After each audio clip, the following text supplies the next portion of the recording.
Hello, everyone. This is Wang Zhenyi. It is my honor to present our paper, PSFQ, a blockchain-based privacy-preserving and verifiable student feedback questionnaire platform. This is the outline of my presentation. First, I will introduce the background and the motivation of our work. Recently, more and more higher education institutions have been using student feedback questionnaires to evaluate teaching. In student feedback questionnaire systems, institutions or lecturers release student feedback questionnaires to students and ask them to score some items, such as the course quantity. After collecting answers, systems generate statistical reports. To prevent severe attacks, students are required to verify their identities before answering a student feedback questionnaire. In severe attacks, adversaries send a large number of answers to systems to manipulate statistical reports or to crash the system by exhausting its computing resources. However, existing student feedback questionnaire systems have two shortcomings. First, the identity verification process against the severe attacks reveal who the respondents are, which can deter students from providing honest feedback. Second, the lack of transparency in the generation of statistical reports can lead to manipulation of results by adversaries of the student feedback questionnaire system itself. This lack of transparency makes it difficult for students and lecturers to detect manipulation, raising doubt about the accuracy of results. To overcome these two shortcomings, we propose a novel student feedback questionnaire system, namely PSFQ. Before describing the details of our PSFQ system, we first present some necessary primaries. The first concept is permissioned blockchain. In permissioned blockchains, common users only have read access to the transactions on the blockchain. The writing access is restricted to a committee of authorized members who do not trust each other. In a permissioned blockchain, a user first sends a transaction to the committee. Then the committee reaches a consensus with a consensus protocol. Next, the committee packages the transaction into a block B and appends B to the blockchain. A block B prime contains a hash of transactions in B prime and is linked with its previous block B by the hash of B. Thus, users can verify whether the transactions in a B have been tampered with by checking that the hash generated by the transactions in B equals the hash contained in B's next block. Next, we introduce a scheme, namely asymmetric encryption, which is the cornerstone of our system's security and privacy protection. In an asymmetric encryption scheme, a public key PK is matched with a unique secret key SK, where PK equals SK times G, and G is a base point. A public key is published, while a secret key is kept secret. Data encrypted with a public key can only be decrypted with its corresponding secret key. The third important tool is ring signatures. A ring signature scheme enables an entity to prove that it belongs to a specific set of entities without revealing which one it is. For instance, if a user wants to prove that she knows the secret key of PK1, she makes a ring signature R1 as follows. First, she selects a set of other public keys, overline PK, and inserts PK1 into overline PK, denoted by overline PK prime. Then she runs a ring signature generation algorithm to generate a ring signature R1 over overline PK prime using a set of random numbers and the secret key SK1. A ring signature contains overline PK prime and a hash imaging HI1 of SK1. The hash imaging of a secret key is unique, and no one can infer the secret key by hash imaging. With R1, verifiers can prove that R1 is made by a user who knows the secret key of 1 in overline PK prime, but they cannot tell which one it is. Another important tool is the Diffie-Hellman exchange scheme. A Diffie-Hellman exchange scheme is used to generate a public key and a secret key for a user without interaction. Suppose a public key of Bob is PKB and the secret key is SKB. Suppose fs is a cryptographic hash function. Alice first randomly selects a number omega and generates a pk prime as this equation. Then Alice generates a capital omega like this and publish pkb prime as well as capital omega. Once Bob observes capital omega, he calculates skb prime as this equation. Since skb prime times g equals pkb times pkb prime, skb prime is the secret key of pkb prime. Next, I will describe the details of our PSFQ system.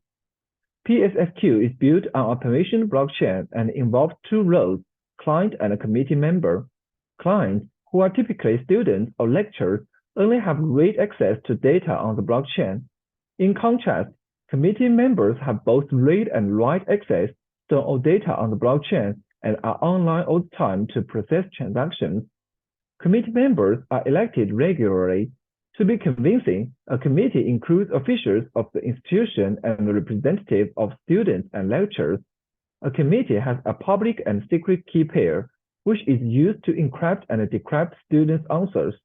Once a new committee C is elected, C generates a new public secret key pair and publishes the public key on PSFQ. Thus, a committee member can only read data during her tenure. Then I will show the workflow of PSFQ step by step. The first step is to release student feedback questionnaires. Institutions or lecturers first generate student feedback questionnaires, then publishers make a one-time survey code for each student. A survey code is a public key generated by a student's public key using the DH exchange scheme. A survey code can only be used to propose an answer. Publishers publish survey codes and student feedback and send student feedback questionnaires to students. The second step is to answer student feedback questionnaires. A student UI writes the answers. For each score Sij over an item Kj, UI selects a student's noise Snij.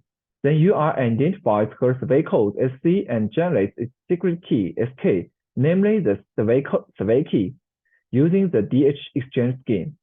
Next, UI selects a set SC prime of survey codes released with the student feedback questionnaire and insert SC into capital SC prime as capital SC. The number of survey codes in capital SC represents UI's privacy requirement. Then UI generates a qualification certificate QCI, which is a ring signature over capital SC using SK. Moreover, UI makes a missing key MKI for the committee by the committee's public key using the DH exchange scheme. UI packages the answers, the student's noises, and the qualification certificate as a transaction TXI. UI encrypts TXI using MKI and sends the encrypted TXI with MKI to the committee. Meanwhile, UI stores TXI and MKI in her device. The third step is to verify an answer. Once a committee member CM receives a transaction TXI, CM first checks if the hash imaging HII in QCI has been recorded. Since the hash imaging of a survey code is unique, if HII has been recorded, the student has proposed an answer. For fairness, a student can only propose an answer and the transaction TXI whose HII has been recorded will be rejected. Next, CM checks if QCI is generated by the owner of one in the survey code set using the ring signature scheme. If QCI cannot be verified, TXI will be rejected. Then the fourth step appends an answer to the blockchain. CM uses the DH exchange scheme to calculate a decode key DKI, which is the secret key of the missing key used in TXI. CM decrypts TXI using DKI. For each scope Sij in TXI, CM selects two random numbers, namely the committee noises CNIJ and the double noise DNIJ. Then CM sends TXI, committee noises, and double noises to other committee members. After reaching a consensus with other committee members, CM appends the encrypted TXI to the blockchain attached with these values, where H is a homomorphic encryption function. Then in the fifth step, committee releases a statistical report. After the expiration of a student feedback questionnaire, CM generates a statistical report. For each item Chi-J, CM publishes the number Nj of students scoring Chi-J and the average scores Vj. Meanwhile, CM published the sum of student noises, the sum of committee noises, and the sum of double noises. Finally, in the sixth step, users verify a statistical report. A user UI first checks if her transaction TXI was appended to the blockchain without tampering. Then for each Chi-J, UI checks whether these two equations hold. If two conditions are satisfied, the statistical report is correct. PSFQ have four core techniques.